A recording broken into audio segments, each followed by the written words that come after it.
വീണപ്പൂവേ, അത് കുമാരനാശാന്റെ അല്ലേ ഏട്ടാ? അത് വേറെ. മരുഭൂമിയിലെ ചുട്ടുപൊള്ളുന്ന ചൂടത്ത് ഒട്ടകത്തെ പോലെ പണിയെടുക്കുമ്പോഴും. പണിയെടുക്കുമ്പോ പട്ടി എന്നല്ലേ പറയാ, ഒട്ടകാലല്ലോ. അതെ, ഇത് ദുബായ് ആയതുകൊണ്ട് ഞാനൊരു ഭംഗിക്ക് പറഞ്ഞതാ, ഒന്ന് വിട്.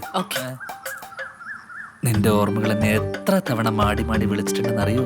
എന്നിട്ട് എന്തേ ഇത്ര കാലം വരാതിരുന്നു? ഇനിയൊരു തിരിച്ചുവരവുണ്ടെങ്കിൽ കളിയാക്കിയവരുടെ മുന്നിൽ വെറും കൈയോടെ വരരുതെന്ന് എനിക്ക് നിർബന്ധമുണ്ട്. അപ്പൊ കാര്യമായിട്ട് എന്തോ കൊണ്ടുവന്നിട്ടുണ്ടല്ലോ. നോക്ക്, തുറന്ന് നോക്ക്. ഇഷ്ടായില്ലേ?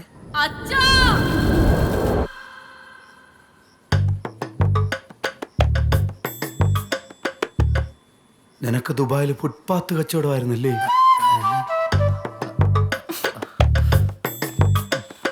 എടാ മോനെ, ഏറ്റവും പുതിയ ഐഫോൺ 16 ഉണ്ടല്ലോ, അത് ഓക്സിജനിൽ ബുക്ക് ചെയ്തിട്ട് വെയിറ്റ് ചെയ്തിരിക്കുകയാണ് അവളുടെ അമ്മ. പിന്നെ അവള് എന്നെ അച്ഛാന്ന് വിളിക്കുന്നേക്കാളും കൂടുതൽ വിളിക്കുന്ന ആരെയെന്നറിയുമോ? അലക്സയാണ്. പിന്നെ എന്റെ ഫോൺ നോക്കിയാണ് ഫോൾഡിങ്. ഇതും ഓക്സിജൻ ആയിരിക്കും അല്ലേ? അങ്ങനെയുള്ള ഈ കുടുംബത്തിലേക്കാ നീ 4 ഇഞ്ച് ഫ്രെയിം ഈന്തപ്പഴത്തിന്റെ കുരുവും കൊണ്ടുവരുന്നു. അമ്മാവാ, നിങ്ങളൊക്കെ വല്ലാതെ അപ്ഡേറ്റഡ് ആയിപ്പോയി. മോനെ, ഒരു സമ്മാനം കൊടുക്കുകയാണ്. അമ്മാവാ, ഓക്സിജൻ ന്യൂജൻ ഓഫറിൽ 25 കാർ സമ്മാനം കൊടുത്ത പോലെ ഞാനും കൊടുക്കണമെന്നല്ലേ? അപ്പൊ നിനക്ക് എല്ലാം അറിയാം. ഞാനൊന്ന് ആലോചിക്കട്ടെ. അമ്മാ, അവധി കുറച്ചു കാലേ ഉള്ളൂ. ആ കല്യാണം കൂടി ഒന്ന് ഫാസ്റ്റ് ആക്കിയിരുന്നെങ്കിൽ. അത് ഞാനും ഒന്ന് ആലോചിക്കട്ടെ. Oxygen new gen Onam offer 25 Swift കാറുകൾ സമ്മാനമായി നേടും. ഓക്സിജനിൽ പോണം, ന്യൂജൻ ആവണം. ഓക്സിജനിൽ പോണം, ന്യൂജൻ ആവണം.